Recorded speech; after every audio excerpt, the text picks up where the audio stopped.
मध्ये पाहिलं common noun, proper noun आणि ऍबस्ट्रॅक्ट नाउन. आता इथे याची सामान्य नाम जे आहे, कॉमन नाउन जे आहे, त्याचे दोन प्रकार आहेत, पदार्थवाचक नाव आणि समुदायवाचक नाव. आता पदार्थवाचक नावाला इंग्रजीमध्ये आपण असं म्हणतो मटेरियल नाउन, आणि जे समुदायवाचक नाव जे आहे, समुदायवाचक नावाला आपण म्हणतो कलेक्टिव्ह नाउन. आता कधी कधी ना त्याच्या शीर्षकामध्ये त्याचा अर्थ दर्शलेला असतो. आता इथे बघा, मी साखर, गहू, तांदूळ, दूध, रॉकेल, सोनं, चांदी ही जी आहेत ही खरं सामान्य नामच आहेत. साखर, गहू, तांदूळ, फक्त काही साखर आपल्याला एकाच ठिकाणी दिसते किंवा गहू जे आपल्या घरात असतात ते जगभर गव्हाचं पीक येत आहे. त्यामुळे कॉमनलीच ही कॉमन नावच आहेत, पण त्याचं एक वैशिष्ट्य असल्यामुळे त्यांना त्याच्यातून वेगळं काढलेलं आहे. आता तुम्ही विद्यार्थी आणि मी शिक्षक, आपण ही सगळी माणसंच आहोत. किंवा आता माझ्यासमोर जे तुम्ही आता विद्यार्थी हा जो हे ऑनलाईन सत्र जे अटेंड करता आहात, त्याच्यामध्ये माझ्यासमोर बसलेले तुम्ही माणसं, पण मग परत त्याच्यामध्ये दोन गट आहेत, मुलगी आणि मुली. काही वैशिष्ट्यांमुळे विद्यार्थी आणि विद्यार्थी असे दोन गट केलेले आहेत, बरोबर आहे. मग तसं आता इथे याच्यामध्ये काहीतरी कॉमन गोष्ट आहे, त्यामुळे यांना या नामांना वेगळं काढलेलं आहे. तर याच्यामध्ये काय कॉमन गोष्ट असेल? तांदूळ, गहू, रॉकेल, याच्यामध्ये काय कॉमन गोष्ट आहे? तर बघा, ते गहू, तांदूळ, रॉकेल, दूध, गहू, तांदूळ वगैरे किलोमध्ये मोजता येतात. दूध, रॉकेल लिटरमध्ये मोजता येतं. सोनं, चांदी ग्रॅम मध्ये मोजता येतं. हेही परिमाणांनी मोजता येतात. जी परिमाणांनी मोजता येतात त्यांना पदार्थवाचक नामं म्हणायचं. त्याच्यातला एक आणखी हा, ठीक आहे. आता तुम्ही जसं आता याच्यामध्ये परिमाणांनी मोजता येतात. परिमाण आणि परिणाम फरक आहे लक्षात. परिमाण म्हणजे एकक, त्यामध्ये किलो येईल, ग्रॅम येईल, ही परिमाण. आणि परिणाम म्हणजे डोक्यावर झालेला परिणाम, तो परिणाम. हे परिमाण आहे, परिमाणाने मोजता येतात. तर ही पदार्थवाचक म्हणजे मटेरियल नाउन, त्याची ही उदाहरणं झाली. आणि पुढचं जे आहे समुदायवाचक नाम, ज्याला आपण इंग्रजीमध्ये कलेक्टिव्ह नाउन म्हणतो. आता त्याचं समुदाय किंवा समूहवाचक, आता एक गोष्ट आणखी एक लक्षात ठेवायची. आता मी जे समुदायवाचक नाम म्हटलं, तर त्याचंच ते तयार करून कधी कधी इन्स्टेड ऑफ समुदायवाचक नाव समूहवाचक नाव असं देतो. त्याचा अर्थ एकच होतो, समुदाय किंवा समूह म्हणजे एकच. त्यामुळे गोंधळून जायचं नाही उत्तर लिहित असताना. फक्त इथे मात्र एक गोष्ट लक्षात ठेवायची, भाववाचक नामाला धर्मवाचक नाव त्यांनी म्हटलेलं आहे. तुम्हाला उदाहरणं दिली आणि सांगितलं त्याच्यामधलं धर्मवाचक नाव ओळखा, म्हणजेच ते भाववाचक नाव आहे. इथे गोंधळ घालायचा नाही. आणि ही सामान्य नाम आणि त्या दोघांनाही धर्मीवाचकच म्हणतात, कारण हे गुणधर्म जे आहेत ते सगळे गुणधर्म सामान्य नामं त्याचबरोबर विशेष नामं जी आहेत ती धारण करतात. ती धारण करणारी म्हणजे ती धर्मीवाचक नाम, सिंपल. आता इथे बघा समुदायवाचक. आता समुदायवाचक नामामध्ये त्याचं उदाहरण आहेत कळप, गुच्छ, तवा, मुळगा, ही समुदायवाचक नावं आहेत. आता इथे आपण पाहिलं की तुमची ही उदाहरणं पाहिली की तुमच्या चटकन लक्षात येईल इथे काय आहे, की इथे हा काय आहे, समूह आहे. पण हा नुसता समूह नाही. आता समजा मी म्हटलं फुले, नंबर ऑफ फ्लावर्स, ही जी फुलं जी आहेत त्याच्यामध्ये सगळं झेंडूचं फूल, गुलाबाचं फूल, अष्टरचं फूल, अशी मी फुलं पसरवून ठेवली, तर फुले हे समुदायवाचक नावं नाही होणार. टेबलावर मी अनेक फुलं पसरवून ठेवली तर ती सगळी फुले हे समुदायवाचक नाव नाही होणार. पण त्या फुलांच्या एकत्रित समूहाला जे नाव दिलं जातं त्याला म्हणायचं समुदायवाचक नाव. जे फुलांचा गुच्छ असतो, आपण बुके म्हणतो, तो गुच्छ जो आहे ना, तो गुच्छ समुदायवाचक नाव आहे. याच्यामध्ये एक गोष्ट लक्षात ठेवायची, तरी इथे मार्क जाण्याची शक्यता असते. त्यामुळे काळजीपूर्वक इथे या उदाहरणांकडे लक्ष द्या. ही उदाहरणं म्हणजे अनेक वचनी शब्द नव्हे. समुदायवाचक म्हणजे अनेक फुलांचा समूह नव्हे, तर त्या समूहाला दिलेलं नाव. त्याच्यानंतर मग थवा, पक्षी, बर्ड्स, अनेक पक्षी, त्याच्यामध्ये चिमणी आली, कावळा आला, मोर आला, असे सगळे पक्षी बसलेले आहेत एकत्र. मग ते सगळे पक्षी म्हणजे समुदायवाचक नाव नव्हे, ती सामान्य नावं झाली. पण त्या पक्ष्यांचा आपण थवा म्हणला, त्या पक्ष्यांच्या ग्रुपला दिलेलं नाव. इन शॉर्ट लक्षात काय ठेवायचं, ग्रुपला दिलेलं नाव. मराठीमध्ये आपण असं म्हणू, समूहाला दिलेलं नाव, सिंपल. त्यानंतर दुर्गा, नुसत्या किल्ल्या अनेक बाबा कारची किल्ली, कपाटाची किल्ली, घराची किल्ली, नुसत्या किल्ल्या ठेवलेल्या आहेत तिथे एकत्रित नाही. त्या किल्ल्यांचा एक बंच तयार केला.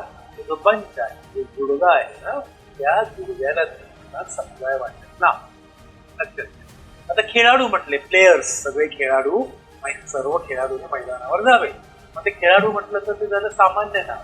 पण त्या खेळाडूंचा संघ, त्या सगळ्या खेळाडूंच्या ग्रुपला नाव दिलंय संघ. मग ते संघ झालं तुमचं समुदाय वाचक नाव. आलं का लक्षात? हा, याच्यामध्ये अजिबात बोलवायचं नाही. आणि समजा परीक्षेला त्यांनी समुदायवाचक नाव किंवा पदार्थवाचक नाव असं जर तुम्हाला पर्याय नाही दिला तर हे दोन्ही जे आहेत ना, ते दोन्हीही सामान्य नामच आहेत. जर परीक्षेला किंवा की जर तुम्ही मागचे पेपर चालले तर त्या परीक्षेला त्यांनी विचारलं होतं की समुदायवाचक नामं आणि पदार्थवाचक नामं म्हणजे म्हणजे सामान्य नामं हो. त्यानंतर पुढे जाऊ. हे आता धातुसाधित आणि पुढचा प्रकार बघणार आहोत, कृदंत नामं म्हणजे काय. आता कालच्या लेक्चरला, काल आपला लेक्चर खूप क्लिअर होता आणि तो तुमच्यापर्यंत पोहोचलेला आहे. तर त्यामध्ये आपण धातुसाधित म्हणजे काय हे आपण काल पाहिलेलं. धातुसाधित आणि क्रियापद या तिघांमधला जो बेसिक फरक आहे, बेसिक फरक आपण काल पाहिलेला. कसं बघा, कर, करत, करतो. त्याच्यामध्ये कर हा मूळ शब्द आहे. तर मूळ शब्दाला आपण व्याकरणामध्ये म्हणतो धातू. आणि तो करत, बसत, नाचत यासारखे जे शब्द आहेत ते वाक्याचा अर्थ पूर्ण करत नाही, त्याला आपण धातुसाधित किंवा कृदंत म्हणतो. आणि हे जे क्रियादर्शी शब्द जे आहेत ते वाक्याचा अर्थ जर पूर्ण करत असतील तर मग आपण त्याला क्रियापद म्हणतो. मग आता इथे काही नामं जी आहेत ही धातूंपासून तयार झालेली असतात. जी धातूंपासून तयार झालेली नामं असतात त्यांना म्हणायचं धातुसाधित नाम किंवा कृदंत नाम. हा, आता ती कशी ओळखायची बघा. आता इथे बघा, वागणे, रडणे, घेणे, वाचणे. आता किंवा पळणे, तर पळणेमध्ये पळ हा धातू आहे, बरोबर आहे. त्याच्यानंतर वागणेमध्ये वाग धातू आहे, रडणेमध्ये रड धातू आहे, घेणेमध्ये घे धातू आहे, नाचण्यामध्ये नाच धातू आहे. म्हणजे त्यापासून नाच हा ओरिजिनल शब्द, नाचत हा झाला त्याच्यामधला धातुसाधित. आणि मग नाचतो क्रियापद. पण नाचणे, नाचणे सर्वांना जमत नाही, त्या क्रियेला दिलेलं नाव. हसणे हा मनुष्याचा स्वभाव आहे, हसणे त्या क्रियेला दिलेलं नाव. रडणे हा मनुष्याचा धर्म नव्हे. जनरली ओळखण्याची ट्रिक म्हणजे नेवाली जी असतात, गाणे, ही सगळी धातुसाधित नाव. ते आता तुम्हाला जर पर्याय दिले आणि पर्याय देऊन त्याच्यामध्ये सांगितलं की त्याच्यापैकी धातुसाधित नाम ओळखा, तर त्याच्यामध्ये क्रिया असायला पाहिजे. क्रिया असायला पाहिजे. आता वाचणे, चष्मा नसल्यामुळे मला वाचणे जमत नाही. वाचणे हे ते क्रियेला दिलेलं नाव आहे, लक्षात घ्या. वाचणे हे जे आहे ते वाचणे हे झालं तुमचं धातुसाधित नाम. अशा प्रकारे ही जी धातूंपासून जी बनलेली आहेत ती धातुसाधित किंवा कृदंत नामं असतात. आता तुम्हाला मी कालच सांगितलं, धातुसाधितांना कृदंत असं म्हटलं जातं. धातुसाधित म्हणजे कृदंत. मी तुम्हाला सांगितलं धातुसाधित नाम ओळखा, तर त्याच्याऐवजी कृदंत नाम ओळखा. दोघांचा अर्थ एकच. धातुसाधित नाम म्हणजे कृदंत नाम. ठीक आहे. आता इथे बघा, हे झालं तुमचं धातुसाधित नाम. आता पुढच्या एका प्रकाराकडे आपण जातो आहोत. पुढचा एक प्रकार आपण पाहू, तो म्हणजे इथे बघा. आता मी काही उदाहरणं इथे दिलेली आहेत. गरिबांना मान मिळत नाही असं एक उदाहरण आहे.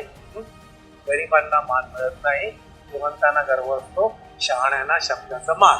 आता इथे बघा, गरीब, गरीब सुदामा असं मी म्हटलं तर माझा श्रीमंत मित्र.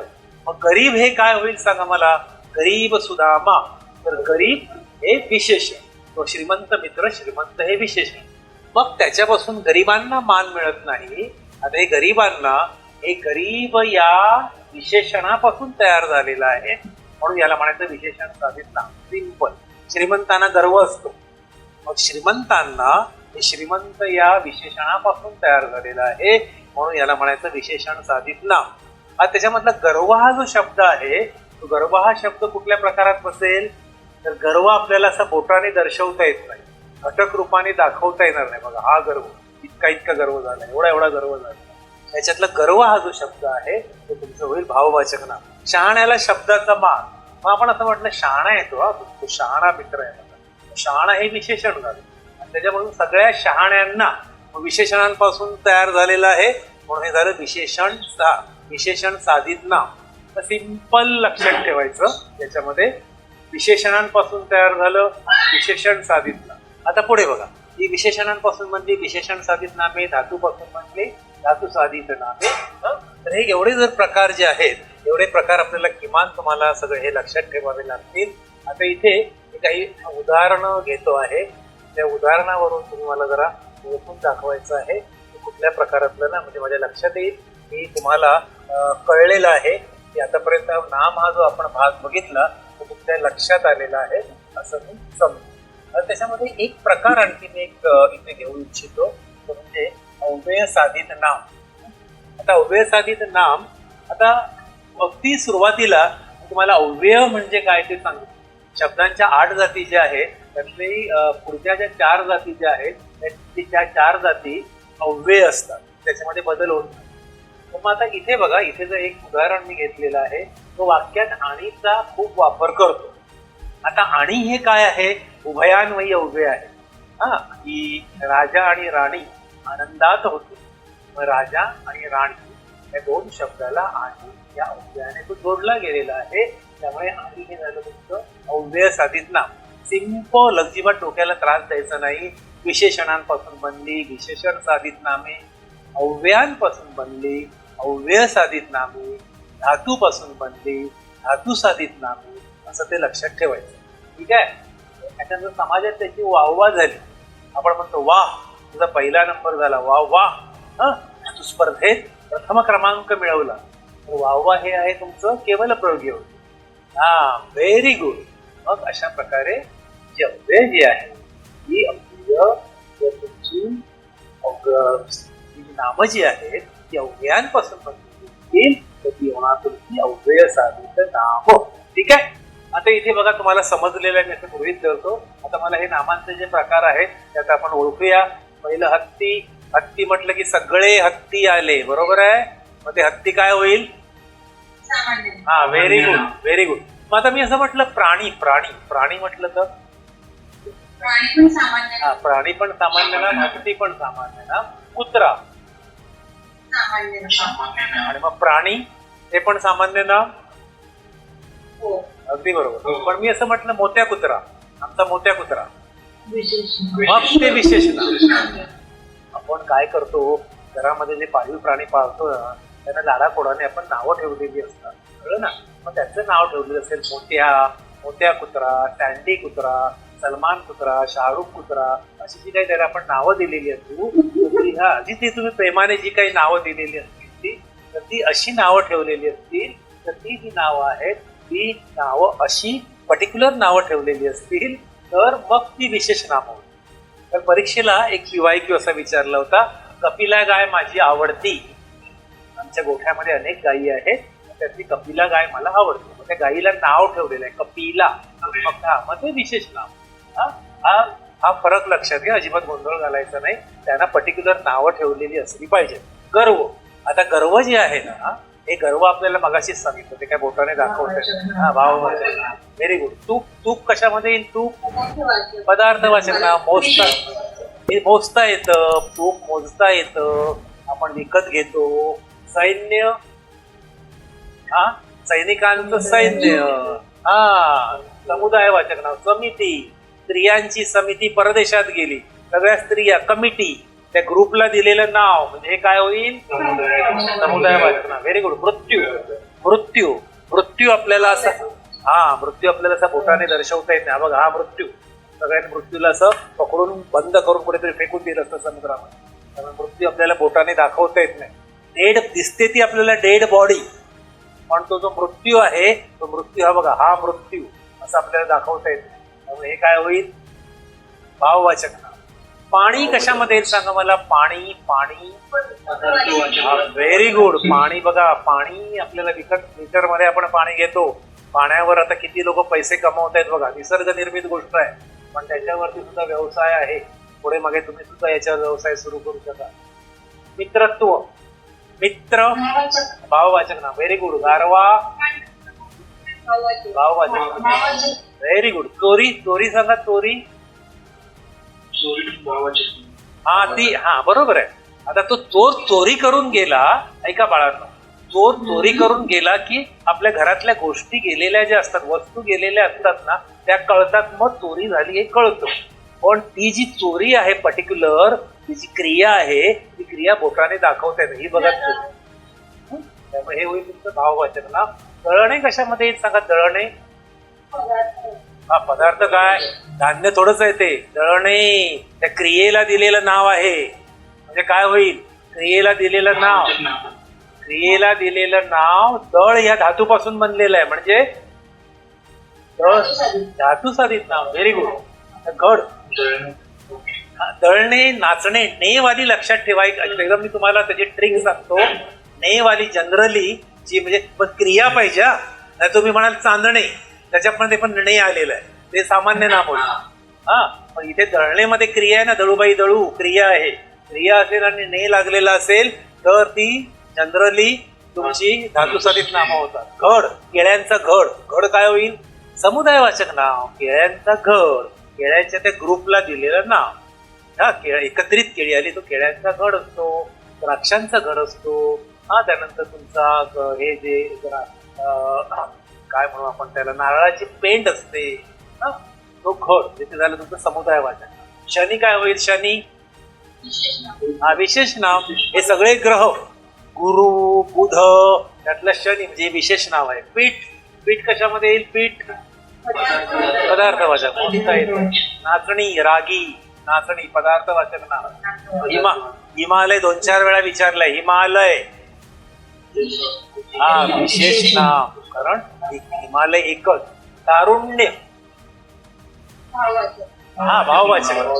ते तारुण्य जे आहे ना, जरी हा तरुण माणूस आहे, हा वृद्ध माणूस आहे, कळत जरी असला तरी पण आपल्याला असं हे करता येत नाही, ते बोटाने दाखवता येत नाही, विकत घेता येत नाही. आता सगळ्यांनी विकत घेऊन माणसं वृद्धच झाली नसती, तारुण्य विकत घेता आलं. उड्डाण केलं, मग आता ते उड्डाण केलं, हा नाही धातू स्वादित नाही, याच्यामध्ये धातू नाही. उड, उडतो, उडतो, हे भाववाचक नामच. कळलं ना. हा, त्याच्यामध्ये नेवाली धरायची. त्यानंतर सुंदरांना, सुंदरांना, जातीच्या सुंदरांना काही शोभत. काय होईल, सुंदर. सुंदर हे काय, सुंदर मुलगी. धातू साधित कसं होईल, हा विशेषण साधित नाम. त्यांच्याकडे बघायचं. आता चांदण्या, चांदण्या, सगळ्याच चांदण्या झाल्या, सामान्य नाम. शहाणपणा, मला शहाणपणा शिकवू नको, भाववाचक नाम. महागाई मागाशीच सांगितलं होतं, महागाई काय होईल, भाववाचक. आता इथे बघा, यात एक मी आणखी उदाहरण इथे जरा मोठी केली आहे, ती जरा उदाहरण. तर याच्यामध्ये गटात न बसणारा तुम्हाला शब्द ओळखायचा आहे. हे सगळे शब्द तुम्हाला दिसत आहेत फळ्यावर बघा. आता याच्यात गटात न बसणारा शब्द तुम्हाला ओळखायचा आहे. रंभा, अप्सरा, मेनका आणि उर्वशी. त्याच्यात एक शब्द त्या गटात बसत नाहीये, कोणता, आणि तो का ते सांगायचं आहे. अप्सरा का बसत नाहीये, अप्सरा का बसत नाही, अप्सरा सामान्य नाही. बाकीची नावं कुठल्या प्रकारातली आहेत, बरोबर आहे.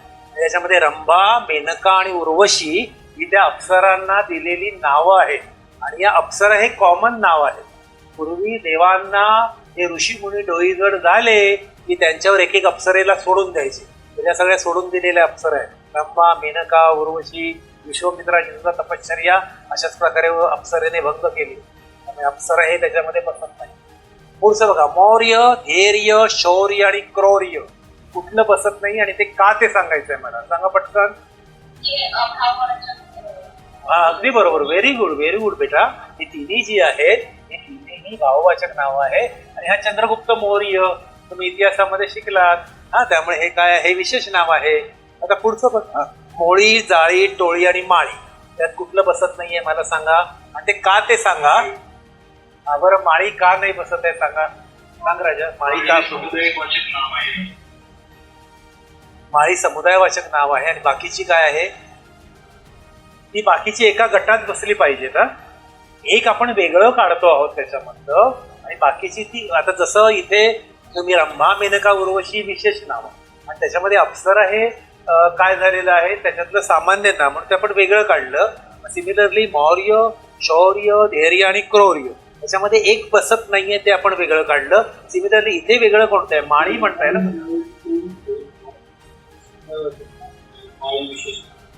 माळी विशेष नाव म्हणताय ते बरोबर आहे का? माळी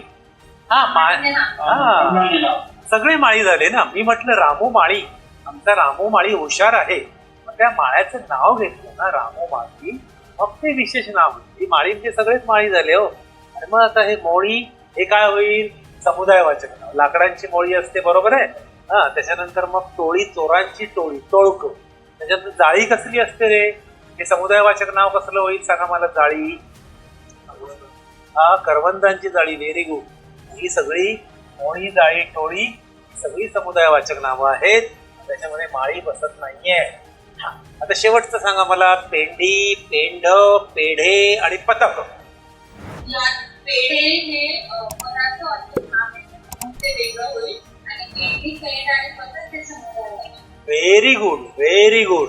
पेंडी, पेंडी गवताची पेंडी समुदाय झाला. पेंढ कसली असते मगाशीच सांगितलं. कशाची पेंट असते? नारळाची पेंड. जे नारळ एकत्र लागतात, नारळाचं झाड कोकणात राहणाऱ्या विद्यार्थ्यांना तुम्हाला माहिती असेल. नारळाची पेंड, एका पेंडीला बरेच नारळ धरलेले असतात त्यामुळे ती नारळाची पेंड असते. त्याच्यानंतर पेढे हे पदार्थवाचक नाव. 5 झाला की आपण पेढे वाटतो. 1 किलो पेढे, 2 किलो पेढे हे पदार्थवाचक नाव. आणि वीरबालांचं पथक. त्यामुळे ही पेंडी, पेढे, पेंडी, पेंड आणि पथक ही आहे तुमची समुदायवाचक नाव. त्याच्यामध्ये पेढे बसत नाहीये त्यामुळे पेढे आपल्याला त्याच्यातून वेगळं काढता येईल. तर इथे तुम्ही उत्तरं सगळेजण पटापट देता आहात, त्यामुळे मला खूप बरं वाटतंय की तुम्हाला हे प्रकरण समजलेलं आहे व्यवस्थित. आता याच्यामध्ये थोडेसे ना काही क्लिष्ट प्रश्न असतात, थोडेसे तुम्हाला विचार करायला लावणारे प्रश्न असतात, ते आपण पाहूया. जिथे थोडा विचार करून त्या प्रश्नांची आपल्याला उत्तरं लिहावी लागतात. तुम्हाला काल सांगितलं हा जो पेपर जो आहे मराठीचा म्हणा तर कुठलेही जे MPSCचे पेपर ते साधारण 3 भागात विभागलेले असतात. एक म्हणजे तुमचे साधे प्रश्न, दुसरं जे आहे ते मॉडरेट मध्यम प्रतीचे प्रश्न आणि तिसरे काठिण्य पातळीकडे जाणारे प्रश्न, ट्रिकी क्वेश्चन्स आहेत. तर तिथे आपल्याला जरा डोकं वापरावं लागतं.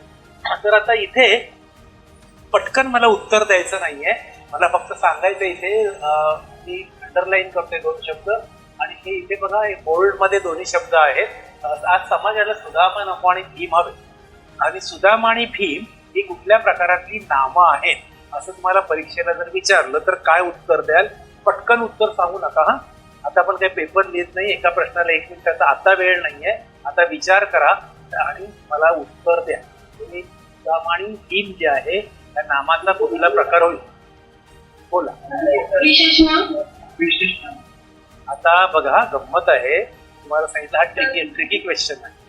हा थोडासा सरळ प्रश्न विचारलेला नाहीये. आणि इथे काय त्याने म्हटलेलं आहे बघा, समाजाला सुदामा नको भीम हवे. ते सुदामा नावाच्या माणसाला गोळी घालून ठार मारायचं, भीम असेल त्याला मारायचे ना, भीम हवे तुम्हाला ठेवायचं. सुदामासारखे दुर्बळ माणसं जे आहेत त्यांना मारून टाकायचं असं आहे नाही ना.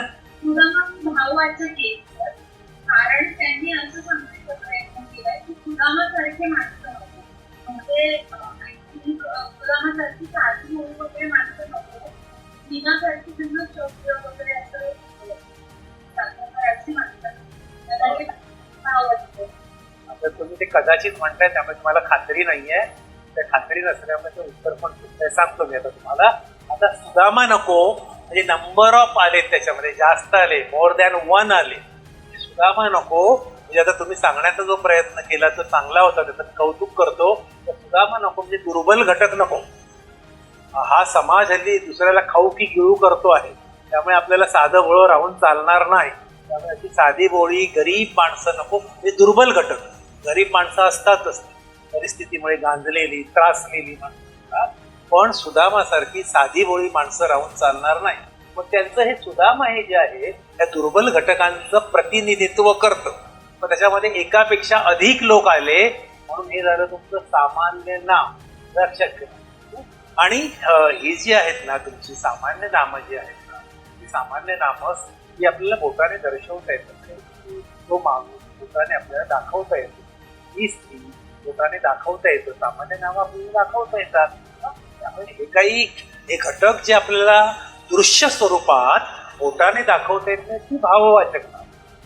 आता हे जे दुर्बल घटक आहेत, सुदामासारखे गरीब, कितीतरी गरीब पिढी माणसं, रस्त्यावर भीक मागणारी माणसं, पीडित माणसं, हे आपल्याला बोटाने दाखवता येतात. तर त्यामुळे हे झाले सामान्य नाम. आणि त्याच्यानंतर भीम हवे, म्हणजे भीमासारखी शक्तिशाली माणसं पाहिजेत. जर आपल्यावर अन्याय झाला तर त्या अन्यायाचा प्रतिकार करू शकतील अशी आपल्याला माणसं हवी आहे. त्यामुळे ही सुदामा आणि भीम हे एकटे नाहीये, तर ते कोणाचं तरी प्रतिनिधित्व करता आहे. ते प्रतिनिधित्व करता आहेत म्हणून याला म्हणायचं सामान्य नाम. पण मी असं म्हटलं होतं की गरीब सुदामा हा श्रीकृष्णाचा मित्र होता. मग सुदामा काय होईल? मग ते विशेष म्हणजे आपला तो पुराण काळातला, पौराणिक काळातला जो सुदामा होता त्याच्याबद्दल मी म्हणतो आहे, त्याच्याबद्दल मी बोलतो आहे. तो जो सुदामा जो आहे ते वाक्य जर असं असतं की सुदामा हा श्रीकृष्णाचा मित्र होता तर ती गोष्ट सांगतो आणि त्या सुदाम्याबद्दल बोलतो आहे, त्यामुळे ते मग विशेष नाम. वाक्य पण बघा ना, समाजाला सुदामा नको भीम हवे, त्या वाक्यावरून पण आपल्या लक्षात येतं. थोडस जिथे शिक्षकाचं मार्गदर्शन संपतं, पुस्तकांचं मार्गदर्शन संपतं, आई वडिलांचं पाठबळ संपतं, जेव्हा तुम्ही एकटेच असता परीक्षागृहामध्ये, तर थोडासा कॉमन सेन्स पण वापरायचा. त्या प्रश्नाकडे पाहिलं तरी तुमच्या लक्षात येईल समाजाला सुदामा नको भीम हवे. म्हणजे समाजाला सुदामा नको भीम हवे. एकटा भीम नाहीये हा. भीम हा पांडवांचा बंधू होता असं म्हटलं की ते विशेष नाव झालं. त्यामुळे इथे आपल्या मनामध्ये काहीतरी पाल चुकायला पाहिजे, काहीतरी वेगळं दिसत आहे. त्यामुळे प्रश्नाकडे ना थोडंसं पोलिसी नजरेने बघायचं, पटकन उत्तर देऊन मोकळं व्हायचं नाही. आता तुम्ही याच्यामध्ये पोलीस ठाण्यामध्ये गेलात ना, ते हा चोर आहे की नाही त्याच्या वर्तणुकीवरून किंवा तो बोलताना खोटं बोलतोय की खरं बोलतो आहे, एकंदरीत त्याच्या अविर्भावावरून सुद्धा लक्षात येतं. आम्हाला शिक्षकांना परीक्षेमध्ये तुम्ही वर्गामध्ये बसलेले असताना अगदी शांतपणे पेपर लिहितात, पण तुमची चुळबुळ सुरू झाली तर तुमच्या नजरेवरून कळतं की तो कॉपी करतोय मुलगा. म्हणजे एकंदरीत तुमच्या बॉडी लँग्वेज वरून लक्षात येतं. शिक्षक जरी तिथे टेबल खुर्चीवरती बसलेला असेल तर तुमची बॉडी लँग्वेज सांगते की हा कॉपी करतोय. अशा प्रकारे इथे सुद्धा त्या नजरेने बघायचं. सुपरवायझरना सूचना असतात. आता TCS ला तुम्ही ह्या परीक्षा देणार आहेत ना, हा स्ट्रिक्ट वातावरण असतं. त्या यांच्या खूप मिटिंग होतात त्या सुपरवायझरच्या, कसं त्यांच्याकडे तुमच्याकडे लक्ष द्यायचं. आता त्यामुळे कसं ते जसं बघतात हा कॉपी करतोय की नाही, याचा प्रयत्न आहे की नाही, तसं त्या प्रश्नाकडे बघायचं, पटकन उत्तर द्यायचं नाही. आता पुढे बघा, पुढचा प्रश्न, विश्वास परीक्षेत पास झाला असं आहे. मी उदाहरण घेतलेलं आहे, तर मला याच्यामधला विश्वास सांगा. विशेष नाव विश्वास हे विशेष नाव. विश्वास नावाचा मुलगा, विश्वास परीक्षेत पास झाला, विश्वास नावाचा मुलगा, सिंपल आहे. समजा मी असं उदाहरण घेतलं, अरे विश्वास, माझा तुझ्यावर मुळीच विश्वास नाही, कालच सांगितलं होतं. मग तो हाडामासाचा विश्वास असेल तो विश्वास झाला विशेष नाव. आणि तुझ्यावर माझा मुळीच विश्वास नाही, आज इकडे माझ्यावर झिम्मा फुगड्या घालतोय, संध्याकाळी आणखी पुढे जाशील झिम्मा फुगड्या खेळायला, त्यामुळे त्याच्यावर विश्वास नाहीये. मग तो जो ट्रस्ट जो आहे ते भाववाचक नाव. आता इथे मात्र विश्वास परीक्षेत पास झाला तर तो खरोखरचा विश्वास नावाचा मुलगा असं आहे ते. आनंदला बघून त्याला खूप आनंद झाला.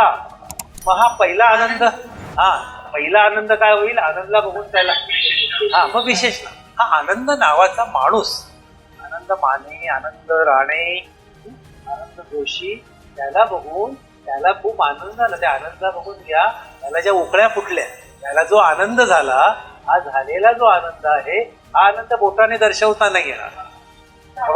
मग तो भाववाचक. आणि पहिला आनंद म्हणजे तो हाडामासाचा आनंद, म्हणजे ते तुमचं होईल त्याच्यामध्ये विशेष. ठीक आहे. आज घराघरात शिवाजी हवे. सुदामा आणि भीम सारखंच आहे. हे झालं तुमचं सामान्य. आज आमचे काका म्हणजे कुंभकर्ण. सामान्य नाम कुंभकर्ण हा राक्षसी प्रवृत्तीचा होता. असं म्हटलं की तो कुंभकर्ण, पौराणिक कुंभकर्ण, त्याचं वर्णन करतो आहोत. मग ते विशेष नाव झालं. त्याचे काका म्हणजे कुंभकर्ण. आता कुंभकर्ण कोणाला म्हणतात तर झोपाळू व्यक्तीला, की त्याला दिलेली उपमा आहे. म्हणजे उपमा आणखी थोडक्यात आणखी एक मी तुम्हाला ट्रिक सांगतो. अशा प्रकारे जर उपमा दिलेल्या असतील ना, त्या उपमा सामान्य नामामध्ये धरायच्या. त्याचे काका म्हणजे कुंभकर्ण, त्याची काकी म्हणजे मंथरा, ही उपमा दिली मंथरेची. तर मग किंवा त्याची आजी म्हणजे कैकई, तिला त्या दिलेल्या सगळ्या उपमा आहेत. उपमा घराघरात शिवाजी, माझा भाऊ म्हणजे शिवाजी, शिवाजी सारखा शूर. उपमा दिल्यात, एक ट्रिक लक्षात ठेवा. उपमा दिल्यात आणि ती सामान्य नामं होतात, एकच नसतो ती त्याला दिलेली उपमा. आमच्या वर्गात 3 जोशी आहेत. सांगा हे जोशी काय होईल? रमेश जोशी, महेश जोशी. हा, आमच्या वर्गात 3 जोशी. हा, सगळे झाले सामान्य नाम. लाच घेतल्याने त्याची शिथू झाली. शिथू झाली. आता बघा, मी तुम्हाला काल शब्दांच्या आड जाती पाहिजे. शी थू, किती वाईट काम केलंस. तर शी आणि थू हे काय होईल? केवळ प्रयोग योग्य. म्हणजे अव्ययापासून बनलेला आहे, अव्ययांपासून बनलेला आहे. अव्ययांपासून बनल्यामुळे हे होईल अव्यय साधित नाम. सिंपल. भीम शक्तिमान होता, मग हे काय होईल? भीम हे विशेष नाम. अगदी बरोबर, व्हेरी गुड. तो भीम म्हणजे आपला पौराणिक भीम. आणि माझा तुझ्यावर मुळीच विश्वास नाही, हे विश्वास भाववाचक. आता इथे बघा, बाळ अमेरिकेत असतो, बाळ अमेरिकेत असतो.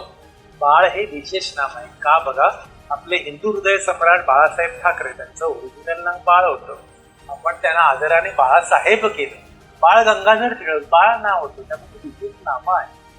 पण मी असं म्हटलं की त्या पाळणा घरात गुडगुडीत बाळ होते, मग ते एकापेक्षा जास्त बाळ झाले, मग ते सामान्य नाव. फरक लक्षात घ्या. पोलिसी नजरेने बघा. त्याच्यानंतर इथे बघा, यातलं बाळ अमेरिकेत असतो, त्याच्यामध्ये आणखी एक जे उदाहरण आहे ना, अमेरिका. अमेरिका काय होईल सांगा मला? अमेरिका हा, हे विशेष. Very good. या वयात तुला असे बोलणे शोभत नाही. नाही आलंय बघा, बोलत धातू साधित नाम. Very good. त्याच्या बोलण्यात परंतुचा सतत वापर असतो. परंतु हे काय आहे? उभ्यान्वयी अव्यय. मग त्या नामाला काय म्हणणार? अव्ययापासून बनलेलं आहे, म्हणजे अव्यय साधित नाम. सिंपल. हा, ताईने 5 सोमवार केले, श्रावणातले 5 सोमवार केले, असं उदाहरण आहे. मग सोमवार काय होईल? 5 सोमवार म्हटल्या, 5 सोमवार. सामान्य नाम. फक्त असं म्हटलं असतं, सोमवार हा शंकराचा वार आहे, मग तो एकच सोमवार. एकच सोमवार म्हटलं की विशेष नाम. पण इथे 5 सोमवार म्हटलेलं आहे, त्यामुळे 5 सोमवार असल्यामुळे ते सामान्य नाम. त्या 5 सोमवाराच्या ग्रुपला असं काही वेगळं नाव दिलेलं नाही, ते समुदायवाचक नाव होत नाही. वानर झाडावर चढले, वानर काय होईल? वानर सामान्य नाम. Very good. मी तुमच्या लक्षात आलेलं आहे. आता ना मी फक्त एक उदाहरण आणखी एक देतो आणि त्याच्यातलं त्या गटात न बसणारं खूप कोणतं आहे ते तुम्ही मला ओळखून दाखवा. जसं लिहिलं, वाचणे, नाचणे, उपरणे, खेळणे. या कुठलं बसत नाहीये? उपरणे का उपरणे का बसत नाहीये सांगा? हा, कपडा आहे म्हणजे कुठल्या प्रकारातलं नाव? पदार्थवाचक नाव. बरोबर आहे. उपरणे बसत नाहीये. हा, नाचणे, वाचणे आणि खेळणे, त्याच्यामध्ये उपरणे बसत नाहीये. याच्यात एक गंमत सांगतो. एकदा वर्गात असं विद्यार्थ्यांना विचारलं, कुठला शब्द बसत नाहीये? उत्तर त्यांनी बरोबर सांगितलं, उपरणे. तर म्हटलं का रे बरोबर? आता तुम्ही त्याचं मला उत्तर सगळ्यांनी अचूक सांगितलं, त्यामुळे मला कौतुक वाटतं तुमचं, की तुम्हाला कन्सेप्ट कळलेली आहे. त्या मला विद्यार्थ्याने काय सांगितलं? सर, वाचण्यामध्ये 1, 2, 3, नाचण्यामध्ये 1, 2, 3, खेळण्यामध्ये 1, 2, 3, त्याच्यामध्ये 1, 2, 3, 4, त्याच्यामध्ये 4 अक्षर आहे, म्हणून ते उपरणे बसत नाही. ते जसं तुम्ही ते लॉजिक लावता, ते तुमचं काय रिझनिंग मध्ये तसं उत्तर दिलं. तर हे इथे वाचणे, नाचणे, खेळणे ही जी आहेत ही तुमची धातुसाधित नावं आहेत आणि उपरणे तुमचं पदार्थवाचक नाव आहे, त्यामुळे ते त्याच्यात बसत नाही. ठीक आहे. आता आपण पुढे जाऊया. आपण सर्वनामाकडे वळणार आहोत. आता मी तुम्हाला काल सर्वनामं जी आहेत, सर्वनामं एकूण कोणती आहेत, एकूण सर्वनामं मी तुम्हाला गेल्याच लेक्चरला सांगितली. की बघा, मराठीमध्ये एकूण 9 सर्वनामं आहेत. टोटल नंबर ऑफ प्रोनाउन 9 आहेत. हे आपण मी अगदी पहिल्याच लेक्चरला सांगितलं होतं आणि मला वाटतं तुमच्यापैकी थोडी त्याचे उत्तर दिलेलं होतं की मराठीमध्ये 9 सर्वनामं आहे. आणि ही सर्वनामं कोणती तरी बघा, मी, तू, तो, हा, जो, कोण, काय, आपण, स्वतः ही सर्वनामं आहेत. कोण हे सुद्धा सर्वनाम आहे. आता कोण ओरडला रे तो, ते एखाद्या विद्यार्थ्याबद्दल. हे काय आहे तर पेनासाठी वापर. त्यानंतर मग आपण, जसं हिंदीमध्ये ना आप म्हणतात ना, तू, तुम, आप, ते आपण. त्यानंतर स्वतः, मी आता स्वतः व्याकरण शिकवतो, मग माझ्यासाठी मी स्वतः हा शब्द वापरला. त्यामुळे स्वतः हे सर्वनाम. मी, तू, तो, हा, जो, कोण, काय, आपण, स्वतः अशी 9 सर्वनामं आहेत मराठीमध्ये. ठीक आहे. आता यातली काही सर्वनामं जी आहेत ती लिंग आणि वचनानुसार बदलतात, काही बदलत नाही. आता कोणती बदलतात आणि कोणती बदलत नाही ते आता आपण जरा पाहूया. एकूण 9 सर्वनामं आहेत.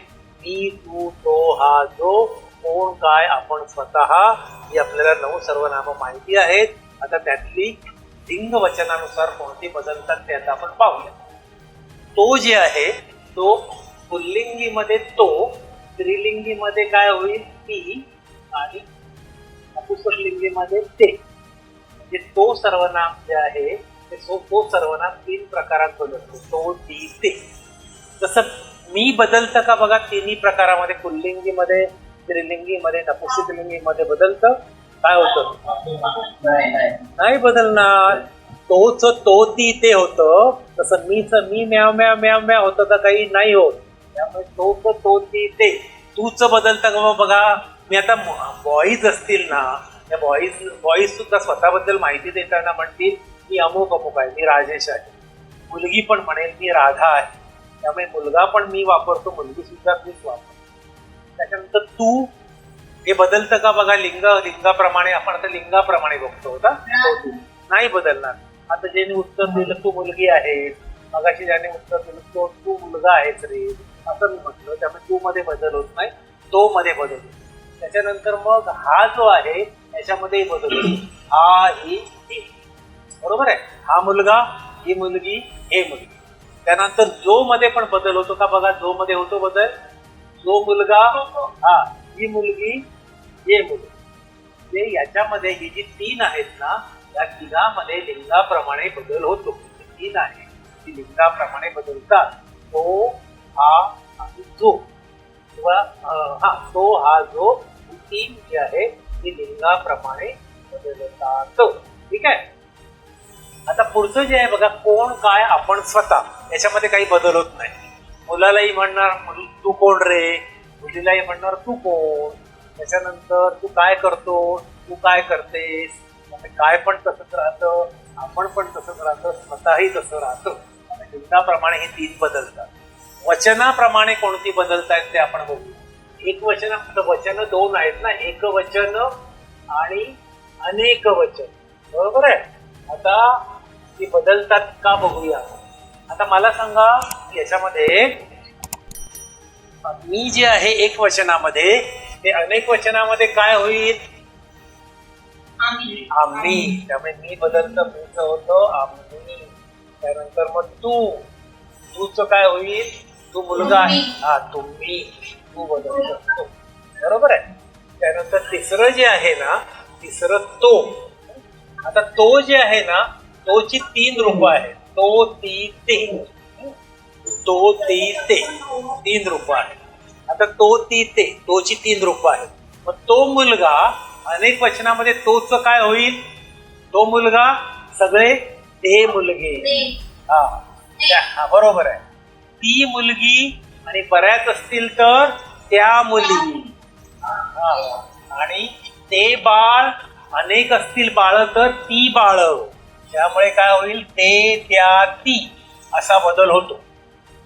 त्यानंतर पुढचं जे आहे, हा, ही, हे, याच्यामध्ये कसा बदल होतो. जसं म्हटलं हा मुलगा, आणि अनेक असतील तर हे मुलगी. त्यानंतर मग ही मुलगी, मग ह्या मुली, हे बाळ, ही बाळ. म्हणजे हे, या, ही असा बदल होतो. त्यानंतर पुढचं बघा, जो आहे. जोची परत म्हणजे जो आहे त्याची 3 रूप, जो जी जे असं आहे, बरोबर आहे. मग जो मुलगा मोठ्याने बोलतो आहे तो राकेश आहे. मग आता अनेक असतील तर काय होईल, जे मुलगी त्यामुळे जे आणि जी मुलगी त्याचं ज्या मुलगी आणि जे मुलगी हा, म्हणजे अशा प्रकारे जे ज्या जी असं होतं. ठीक आहे. आता तुम्ही म्हणाल याच्यावरती प्रश्न कसा विचारला जातो, तुम्ही प्रश्न सांगतो काय असं याच्यामध्ये ना, गटात न बसणारा शब्द ओळखा असं दिलं जातं. हा, आता समजा तुम्हाला त्यांनी असं दिलं ही ती ई आणि जी असं दिलं आणि तुम्हाला सांगितलं या गटात न बसणारा शब्द ओळखा, तर तुम्ही कुठला शब्द याच्यामध्ये या गटात बसत नाहीये सांगा मला. हा, हे बघा ही सगळी बदललेली रूप, हे रूप बदललेलं आहे. हा, ही सगळी बदलत आहे. हा, ही बदलणार. मी मध्ये काहीच लिंग वचनापर मी जो आहे तो त्याच्यामध्ये काही बदल होत नाहीये, त्यामुळे या गटामध्ये ते बसत नाही. आणि एकदा त्यांनी असा एक प्रश्न विचारलेला होता, लिंग वचनानुसार न बदलणारे सर्वनाम ओळखा. आणि मग त्यांनी असं तिथे दिलेलं होतं की तो, हा, तो, आप. आणि प्रश्न विचारलेला आहे लिंग वचनानुसार न बदलणारे आपण. तो हा जो हे बदलत आहे, आपण फक्त बदलत नाही. ठीक आहे. तर मग हा एवढा भाग तुम्ही याच्या सर्वनामाचं जे लिंग वचन आहे त्याच्या बाबतीत एवढा भाग तुम्हाला लक्षात ठेवावा लागेल. आता आपण हे झालं ही सर्वनामं जी आहेत या सर्वनामाचा आपण लिंग विचार पाहिला. आता सर्वनामाचे प्रकार आपण पाहणार आहोत. ते सर्वनामाचे प्रकार कोणकोणते आहेत ते आपण मग प्रकारांकडे जाऊ. ठीक आहे. तर बघा, सर्वनामाचे एकूण प्रकार 6 आहेत. आता हे इथे ना हे जे तुमचे आकडे जे आहेत ते आकडे ना जरा घोळ घालतात. ते याच्यावर आकड्यांवर प्रश्न विचारतात. कसं काय, तर एकूण सर्वनाम किती, तर 9. सर्वनामाचे प्रकार किती, तर हे 6. सर्वनामाचे एकूण प्रकार झाले 6. लिंगानुसार किती सर्वनाम बदलतात असं विचारलं तर किती बदलतात, लिंगाप्रमाणे 3 आणि वचनाप्रमाणे किती बदलतात 5. मी, तू, तो, हा आणि जो ही 5 वचनाप्रमाणे बदलतात. त्यामुळे याच्यामध्ये आकडे लक्षात ठेवायचे, गोंधळ घालायचं नाही. आता इथे बघा सर्वनामाचे आपण प्रकार पाहणार आहोत. त्यातला पहिला प्रकार पुरुषवाचक सर्वनाम. आता इंग्रजीमध्ये सुद्धा तुम्हाला हे येणार आहे, तो इंग्रजीचे सर तुम्हाला सर्वनाम प्रोनाउन हा भाग शिकवतील तेव्हा त्याच्यामध्ये सुद्धा हा भाग येणार आहे. तर त्याच्यातलं सर्वनामाच्या प्रकारामध्ये पहिला प्रकार पुरुषवाचक सर्वनाम. आता पुरुषवाचक सर्वनाम म्हणजे काय हे शाळेमध्ये तुम्ही शिकलेलं आहात, तरी पण आता परत आपण उजळणी करतो आहोत. आता इंग्लिशमध्ये त्याला ना first person, second person, third person म्हणतात. आता ते ओळखायचं कसं बघा, पुरुषवाचक सर्वनाम तर प्रथम पुरुष, द्वितीय पुरुष आणि तृतीय पुरुष. समजा आता मी तुम्हाला माझ्या एका मित्राची गोष्ट सांगितली, तर मी जो बोलतोय ना मी हा प्रथम पुरुष झाला. किंवा आम्ही शिक्षक तुम्हाला शिकवतो, मी आणि आम्ही हे झाले प्रथम पुरुष. त्यानंतर तू, तुम्ही, तू, तुम्ही. मग आता मी तुमच्याशी संवाद साधतो आहे, विद्यार्थ्यांशी संवाद साधतोय, तुम्ही आज द्वितीय पुरुष. स्त्रिया असल्या तरी द्वितीय पुरुषच म्हणायचं, द्वितीय स्त्री म्हणायचं नाही. तर मी, आम्ही प्रथम पुरुष, तू, तुम्ही द्वितीय पुरुष आणि तो, ती, ते. म्हणजे तो माझा मित्र, ती माझी मैत्रीण, किंवा ते माझे नातेवाईक. हे तिसऱ्या व्यक्तीबद्दल मी जर बोलत असेल तर ते झालं तृतीय पुरुष. मी तुम्हाला गांधीजींची गोष्ट सांगितली तर मी प्रथम पुरुष, तुम्ही द्वितीय पुरुष आणि गांधीजी काय होतील तृतीय पुरुष. समजा मी तुम्हा विद्यार्थ्यांना झाशीच्या राणीची गोष्ट सांगितली, त्याच्यामध्ये तृतीय पुरुष कोण, झाशीची राणी. तृतीय स्त्री म्हणायचं नाही. हे झालं प्रथम पुरुष, द्वितीय पुरुष आणि तृतीय पुरुष. लक्षात हे असं ओळखायचं, सिंपल आहे. आता दर्शक सर्वनाम. दर्शक सर्वनामामध्ये सुद्धा तो ती ते किंवा हा ही हे याच्यामध्ये येतात. पण गंमत बघा, त्याच्यातला फरक बघा, लक्षात घ्या. दर्शक सर्वनाम तर इथे सुद्धा तो ती ते आहे, इथे सुद्धा तो ती ते आहे. दर्शक सर्वनाम आणि तृतीय पुरुषवाचक सर्वनाम याच्यामध्ये काय फरक आहे बघा. हा, समजा मी असं उदाहरण लिहिलं, न्याय वेळेपर्यंत तो म्हणला, इथे तो आलो. हा, त्याच्यानंतर मी समजा असं उदाहरण घेतलं, बघता काय पकडा तो पळाला. आता इथे पण तो आहे आणि इथे पण तो आहे, पण त्याच्यामध्ये फरक आहे. पहिला तो काय होईल बघा, इथे आता तो कशामध्ये आलेला आहे, तृतीय पुरुषामध्ये पण आलेला आहे आणि दर्शक मध्ये आलेला आहे. पहिला तो काय होईल सांगा, तृतीय पुरुषवाचक. हा, तर लक्षात कसं ठेवायचं, एखाद्या तिसऱ्या व्यक्तीची माहिती देण्यासाठी जर त्याचा वापर केलेला असेल, की त्याची माहिती देण्यासाठी न्याय मिळेपर्यंत तो लढला. हा, न्याय मिळेपर्यंत तो लढत राहिला, मग तो तिसरी व्यक्ती आहे ती. बरं, आणि तिसऱ्या व्यक्तीबद्दल दुसरी माहिती जर दिली तर ते काय होईल, तृतीय पुरुषवाचक. हे पहिलं होईल तृतीय पुरुषवाचक. हा, आणि इथे अरे बघता काय पकडा तो पळाला, म्हणजे आता इथे आपण दर्शवतो आहोत, दाखवतो आहोत. तर दर्शविण्यासाठी जवळची किंवा दूरची वस्तू दर्शविण्यासाठी किंवा दाखविण्यासाठी जर वापर केला जात असेल तर मग त्याला म्हणायचं दर्शक सर्वनाम. अरे बघता काय, बघा तो पळाला, बघा तो पळतोय, हे आपण दाखवलं ना.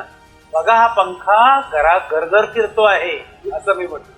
आता जवळची वस्तू दाखवण्यासाठी हा शब्द वापर. मग अशा प्रकारे जवळची किंवा दूरची वस्तू दर्शविण्यासाठी दाखविण्यासाठी जर वापर केला जात असेल त्याला म्हणायचं दर्शक सर्वनाम.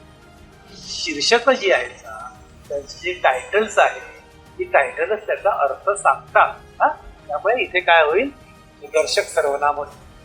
आता मी समजा असं वाक्य घेतलं की लग्नापूर्वी ती छान दिसायची, आणि ती काय होईल, तिच्याबद्दल माहिती दिली, मग काय होईल, तृतीय पुरुषवाचक. तृतीय पुरुषवाचक. आणि मी असं म्हटलं पहाती सायंकाळची शोभा, हा, मग दर्शवलं. हा, मग त्याच्यातले काही शब्दच आपल्याला सांगून जातात की ते दाखवण्यासाठी वापरले जातात. अशा प्रकारे जवळची किंवा दूरची वस्तू दाखवण्यासाठी जर वापरलं तर त्याला म्हणायचं दर्शक सर्वनाम. पुढचा जो प्रकार आहे संबंधी सर्वनाम.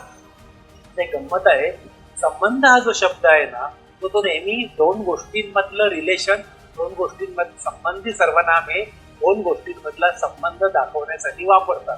त्यामुळे संबंधी सर्वनाम ओळखायला अत्यंत सोपं, कारण संबंधी सर्वनाम जोडीने येतं.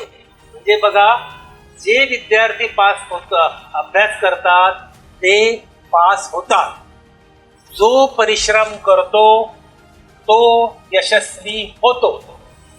जे व्यासपीठावर बसले आहेत ते आमचे प्राचार्य आहेत, कळलं. जे आकाशात असतात, स्वर्गात असतात ते देव असतात, ही आपली कल्पना आहे.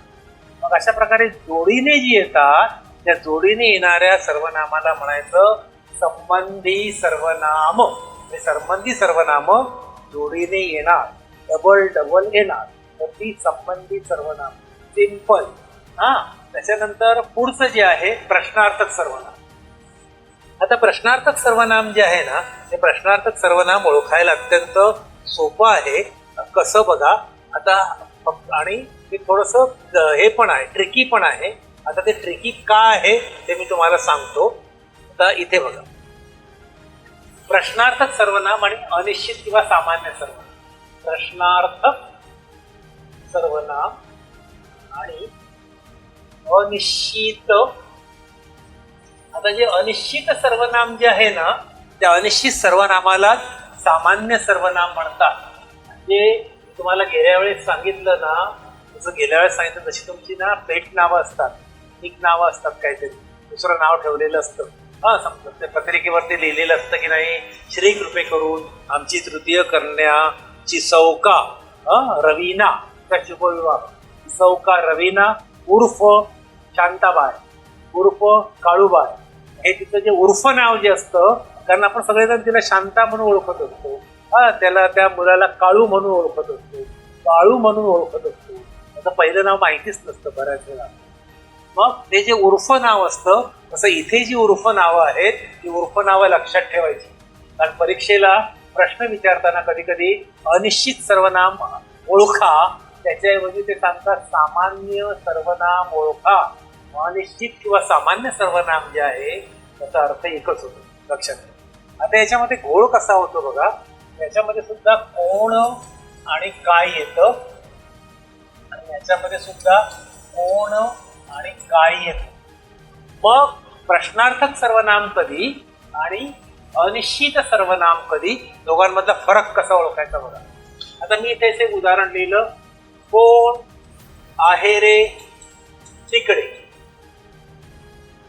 असं एक उदाहरण. आणि मी इथे असं म्हटलं, कोण ही गर्दी, कोण ही गर्दी. त्यानंतर इथे मी असं उदाहरण म्हटलं, काय सांडलंस तू, आणि त्याच्या दुकानात काय पण मिळते. आता इथे बघा, इथे पण कोण काय आहे, इथे पण कोण काय आहे. मग त्याच्यामध्ये अजिबात गोंधळ घालायचा नाही, ओळखण्याचे तुम्हाला ट्रिक सांगतो, सिंपल ट्रिक. इथे काय असतं माहितीये, कोण आहे रे तिकडे. जे पूर्वी ते राजे राजवाडे असे याच्यामध्ये तलवार घेऊन बसायचे आणि म्हणायचे कोण आहे रे तिकडे. मग तो सरदार सांगायचा बैरागी आहे इकडे. मग राजा सांगायचा त्याला 2 सुवर्ण मुद्रा दे आणि घालवून दे तिकडे. गेला बैरागी. मग परत आवाज यायचा, काहीतरी आवाज आला म्हणून राजा विचारतो कोण आहे तिकडे. मग तिकडून आवाज यायचा राणी इकडे. मग राजा म्हणायचा आत ये ना गडे. राणी म्हटल्यावर आत ये ना गडे, राणीला आत बोलवायचं. तर मग तिथे त्याने माहिती करण्यासाठी विचारलेला प्रश्न आहे, कोण आहे रे तिकडे, तिथे विचारलेला प्रश्न आहे. मग त्याला म्हणायचं प्रश्नार्थक सर्वनाम. नंतर काय सांडलंस तू, ते माहिती विचारण्यासाठी मला तर इथून कळत नाही, तिथे काहीतरी बाहेर सांडलंय. काय सांडलंस रे तू तिथे, इथून कळत नाहीये काय आहे ते. तो माहिती विचारण्यासाठी प्रश्न केलेला आहे, त्याला प्रश्नार्थक सर्वनाम. याची ट्रिक सांगतोय तुम्हाला, अगदी डोकं बिकं वापरायची पण काही गरज नाही, ट्रिक सांगतो. ते माहिती विचारण्यासाठी केलेला प्रश्न. आता याच्यामध्ये कोणही गर्दी. आता कोणही गर्दी, इथे प्रश्न विचारले नाही, कोण गर्दी म्हणजे किती गर्दी, त्याच्यामध्ये किती माणसं आहेत निश्चित सांगता येत नाही आहे. म्हणून हे झालं अनिश्चित सामान्य सर्वनाम. आणि त्याच्या दुकानात काय पण मिळते. मग आता त्याच्या दुकानात काय पण मिळते निश्चितपणे सांगता येत नाही. काय मिळतं त्याच्या दुकानामध्ये, त्याच्या दुकानामध्ये काही मेडिसिन मिळतात, किंवा त्याच्या दुकानामध्ये मिठाई मिळते, की त्याच्या दुकानामध्ये आणखी काही कुठले अंमली पदार्थ मिळतात, की आणखी काय बंदूक मिळते, की आणखी काय मिळते, कोयते मिळतात, की चॉपर मिळते, काय मिळतं हे निश्चित सांगता येत नाही. म्हणून ते झालं अनिश्चित सर्वनाम. आता ते ओळखण्याची ट्रिक सांगतो तुम्हाला, फारसं काही डोकं वापरत बसायची गरज नाही. प्रश्नार्थक सर्वनाम आहे, तिथे प्रश्नचिन्ह येणारच. पुढे सुद्धा प्रश्नार्थक वाक्य ओळखण्यासाठी एक ट्रिक आहे, त्याच्यामध्ये क्वेश्चन मार्क असणार, प्रश्नचिन्ह असणार, म्हणजे प्रश्नार्थक सर्वनाम झालं. आणि अनिश्चित किंवा सामान्य सर्वनामामध्ये उद्गारवाचक चिन्ह किंवा फुल स्टॉप होतो. मग त्याच्यावरून ओळखायचं ते जे आहे अनिश्चित किंवा सामान्य सर्वनाम, हे ओळखण्याची सिंपल ट्रिक. कारण गोंधळ कुठे होतो, प्रश्नार्थक मध्ये सुद्धा कोण आणि काय येतं, आणि इथे अनिश्चित मध्ये सुद्धा कोण आणि काय येतं. ते आलं तरी पण मी तुम्हाला ट्रिक सांगून देतो, ओळखण्याची क्लुप्ती सांगून देतो. प्रश्नार्थक मध्ये प्रश्नचिन्ह असणार, आणि हे जे आहे अनिश्चित किंवा सामान्य सर्वनाम जे आहे त्या अनिश्चित किंवा सामान्य सर्वनामामध्ये उद्गारवाचक चिन्ह किंवा फुल स्टॉप येणार. ठीक आहे. आता समजा तुम्हाला असं उदाहरण दिलं, आता मी 1-2 उदाहरणं याची देतो, तुम्हाला ओळखून टाका. समजा मी असं लिहिलं, कोणी यावे, कोणी जावे, असं लिहिलं. कोणतं कोणी केलेलं. आणि ह्या कोणीला अंडरलाईन करू. त्यांनी सांगितलं प्रकार ओळखा सर्वनामाचा. काय लिहा? अनिश्चित. फुल स्टॉप आलेला, सिंपल. अनिश्चित. कोणी यावे कोणी जावे त्याचा अर्थ शोधण्याचा प्रयत्न जरी केला ना, की धर्मशाळा आहे, धर्मशाळेमध्ये कोणी येऊ शकतं, कोणी जाऊ शकतं, कोणी या कोणी जा. 5 स्टार हॉटेलमध्ये कोणी यावे कोणी जावे होईल? ताजमहालमध्ये जायचंय नाही, पैसे असतील तरच कोणी यावे, पैसे भरून तिथे राहावे असं. तर इथे धर्मशाळेमध्ये कोणी यावे कोणी जावे हे तुमचं झालं अनिश्चित किंवा सामान्य सर्वनाम. ठीक आहे. त्याच्यानंतर तुम्हाला असं वाक्य दिलं, काय फेकलस तू? काय फेकलस? हा, फेकलस तू. आता लिहिल्यावर पण लगेच कळतं तिथे ते प्रश्नचिन्ह आहे. हा, त्यामुळे ते झालं तुमचं प्रश्नार्थक सर्वनाम. सिंपल आहे. त्यामुळे हे ओळखायला अत्यंत सोपं. प्रश्नचिन्ह आलं, त्याच्यात लिटरली माहिती विचारण्यासाठी केलेला प्रश्न असतो, प्रश्नार्थक सर्वनाम. आणि इथे त्या सर्वनामावर ते निश्चितपणे कोणासाठी आलेलं आहे ते कळत नाही, त्याला म्हणतात तर अनिश्चित सर्वनाम. पण ओळखण्याची ट्रिक मी तुम्हाला सांगितली. स्टॉप असणार किंवा तिथे काय होणार, उद्गारवाचक चिन्ह असणार. ठीक आहे. आता समजा मी आणखी एक फक्त उदाहरण सांगतो याचं आणि मग आपण पुढे जाऊया. समजा असं उदाहरण दिलं की कोणी म्हणतो यंदा खूप थंडी पडेल. आता हे कोणी काय होईल सांगा मला? अनिश्चित. हा कोणी, हा जो कोण आहे तो आपल्याला निश्चितपणे सांगता येत नाही. सोम्या, गोम्या, राम्या, हा आपल्याला कोण म्हणता येते आपल्याला सांगता येत नाहीये.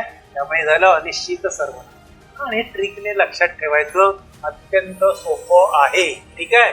तर हे आपण 5 प्रकार आपण पाहिले. तर 6व्या प्रकाराकडे जाणार आहोत. हा, त्याच्यामध्ये जे आता आपण प्रकार पाहत होतो त्याच्यातला शेवटचा प्रकार आत्मवाचक सर्वनाम. आता आत्मवाचक सर्वनाम जे आहे ना, त्या आत्मवाचक सर्वनामामध्ये आपण स्वतः आणि निज 3 सर्वनाम येतात. आपण स्वतः आणि निज.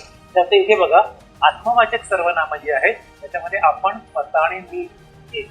हा, आता मी त्याचा आत्मवाचक सर्वनामाचा अर्थ होतो की कर्त्याने आपण होऊन गोष्ट केली. मी आता असं इथे वाक्य लिहिलं की मुख्यमंत्री आपण हो दिल्लीला गेले. असं दिल्लीला गेले असं होतं.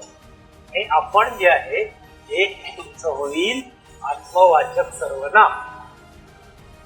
आता आपले मुख्यमंत्री हल्ली मधून मधून दिल्लीला जात असतात, दिल्लीच्या भेटीगाठी घेत आहेत. त्यामुळे मुख्यमंत्री आपण दिल्लीला गेले हे आत्मवाचक सर्वनाम. आता याच्यामध्ये गंमत असते बघा. इथे पण तुम्हाला ट्रिक सांगणार आहे, कारण आपण आणि स्वतः ही जी आहेत ही खरं आत्मवाचक सर्वनाम आहेत. पण ती कधी कधी पुरुषवाचक सर्वनाम होतात. ती ओळखायची कशी त्याची ट्रिक सांगतो. आता इथे हे एक उदाहरण मी लिहिलं. दुसरं उदाहरण मी असं लिहितो की शिवाजीने स्वतः, शिवाजींनी आपण आदर देऊया, शिवाजींनी स्वतः किल्ले बांधले. हे झालं आत्मवाचक. हा, त्यानंतर तिसरं उदाहरण पक्षी निज बाळासह. ही कवितेतली ओळ आहे. निज बाळासह बागडती. निज बाळासह बागडती. याच्यामध्ये निजचं एकच उदाहरण आहे. म्हणजे आपण स्वतःची ती अनेक उदाहरणं विचारू शकतात. ही झाली आत्मवाचक.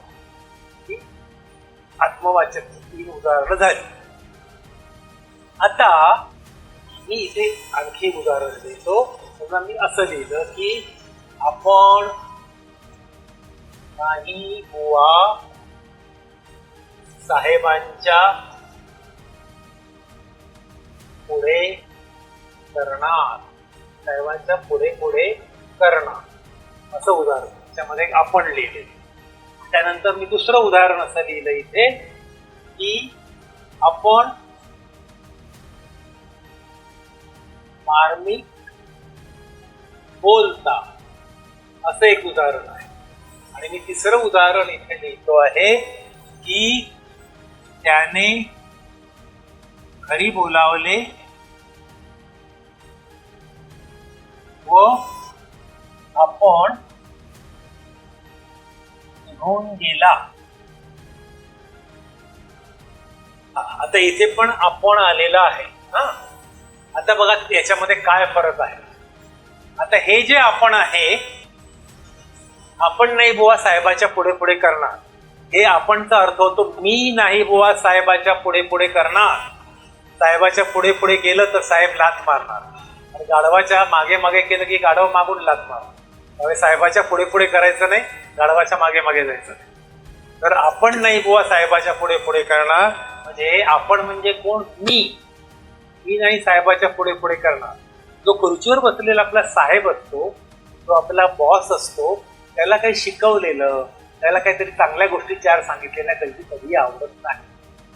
त्यामुळे मी साहेबांच्या पुढे पुढे करणार नाही. मग हे जे मी आहे, हे इथे जे आपण जे आहे ते म्हणजे मी आहे. हे मी होईल प्रथम पुरुषवाचक सर्वनाम. लक्षात घ्या. त्यानंतर आपण मार्मिक बोलता, म्हणजे तुम्ही मार्मिक बोलता. तुम्ही हे आपण तुम्हीसाठी वापरलंय. हे आपण काय होईल? तुम्ही म्हणजे काय होईल? हे द्वितीय पुरुषवाचक सर्वनाम. द्वितीय पुरुषवाचक सर्वनाम. आणि त्याने घरी बोलावले कुठल्या तरी तिसऱ्या व्यक्तीने, आणि तो निघून गेला. थर्ड पर्सन, म्हणजे हा झालं तृतीय पुरुषवाचक सर्वनाम. ठीक आहे.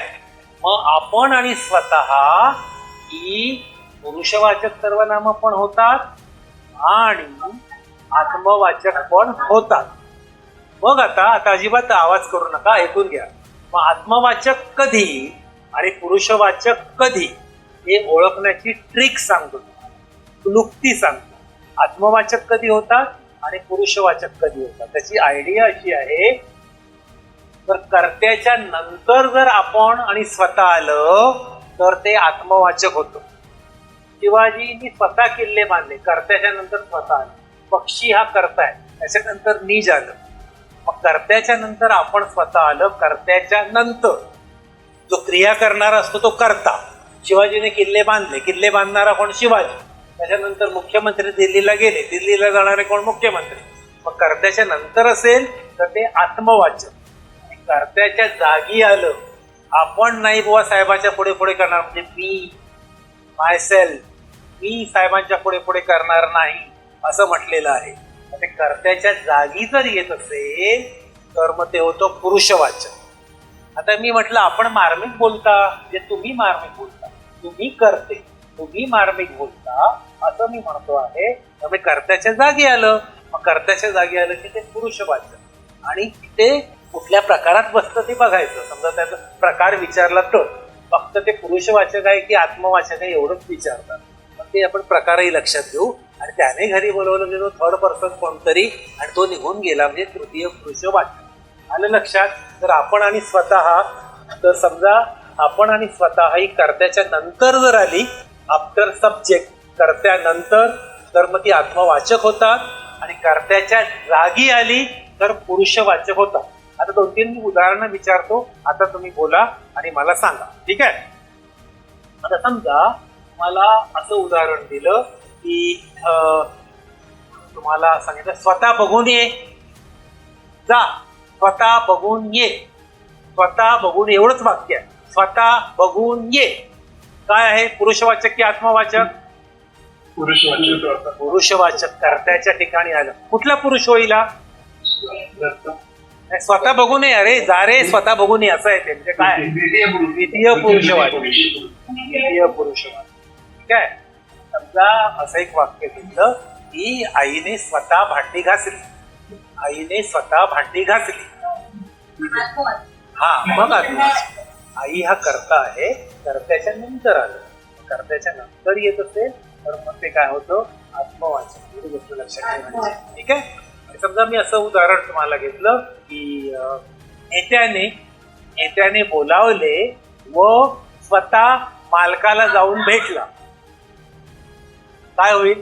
नेत्याने बोलावले व स्वतः मालकाला जाऊन भेटला. सांगा. कुठला प्रकार होईल, आत्मवाचक की पुरुषवाचक? पुरुषवाचक. आता इथे दोन वाक्य असतात हा. इथे बघा, त्याने घरी बोलावले आणि आपण निघून गेला, हे दुसरं वाक्य आहे. आणि त्या दुसऱ्या वाक्यामध्ये आपण हे सुरुवातीला आलेलं आहे. तसं सिमिलरली इथे सुद्धा मी वाक्य तसंच घेतलं. नेत्याने बोलावले, नेत्याने सभेला बोलावले व स्वतः निघून गेला. मग स्वतः सुरुवातीला आलं, मग सुरुवातीला आलं म्हणून ते काय होईल, पुरुषवाचक. आणि तृतीय पुरुषवाचक. ठीक आहे, असं लक्षात ठेवा. त्याचं समजा तुम्हाला असं उदाहरण दिलं की आपण नाही बुवा त्याची कळ काढणार, आपण नाही बुवा त्याची कळ काढणार, काय येईल, पुरुषवाचक. म्हणजे मी सुरुवातीला आलेलं आहे, ते झालं मी. कळलं ना. आता तुम्हाला असं उदाहरण दिलं की प्राचार्याने आपणहून राजीनामा दिला, प्राचार्याने आपणहून राजीनामा, आत्मवाचक. तर त्याच्या नंतर आलेलं आहे, त्यामुळे ते आत्मवाचक. ठीक आहे, ते तुमच्या लक्षात आलेलं आहे. आता आपण पुढे जाऊया. ठीक आहे, आता इथे बघा, वाक्यात सर्वनामाचा वापर केव्हा करतात. हा, आता हा एक प्रश्न आहे, तुम्हाला दिसतोय सगळ्यांना व्यवस्थित दिसतोय, एक ओके दिसतोय. तर याचं उत्तर काय येईल आणि ते का, ते मला सांगायचं आहे. बघा, आता इथे वाक्यात सर्वनामाचा वापर केव्हा करतात. एक, नामाची द्विरुक्ती टाळण्यासाठी, ळ आहे हा, ळ टाळण्यासाठी. त्यानंतर कधीच करत नाहीत. उत्तर काय येईल याच्यामध्ये, नामाची द्विरुक्ती टाळण्यासाठी, दोन, नामाच्या ऐवजी, त्यानंतर कधीच करत नाही, आणि भाषा सौंदर्यासाठी. बघा आता याचं उत्तर कोणतं, आणि अगदी बरोबर. नामाची द्विरुक्ती टाळण्यासाठी आपण करतो, म्हणजे परत परत परत परत, द्विरुक्ती म्हणजे परत परत परत परत वापर. म्हणजे आता समजा तुम्हाला निबंध लिहायचा आहे, निबंध लिहायचा आहे लोकमान्य टिळकांवर, तर लोकमान्य टिळक सारखं लिहिलं की ते काय होतं, आपल्याला कानाला खटकतं, वाचायलाही बरोबर वाटत नाही, ते लिहितो आपण. त्यामुळे द्विरुक्ती टाळण्यासाठी बरोबर आहे. नामाच्या ऐवजी येतं ते बरोबर आहे. कधीच करत नाही हे चूक आहे. भाषा सौंदर्यासाठी वगैरे नाही, भाषा सौंदर्यासाठी अलंकार वृत्त असतात. त्यामुळे याचं उत्तर आणि हो बरोबर आहे. आता पुढचं पहा, मी आपणहून सहलीला गेलो, हे आत्मवाचक सर्वनाम आहे का, बरोबर आहे सांगा मला फक्त. तिथे त्याने दिलेलं आहे का, बरोबर आहे.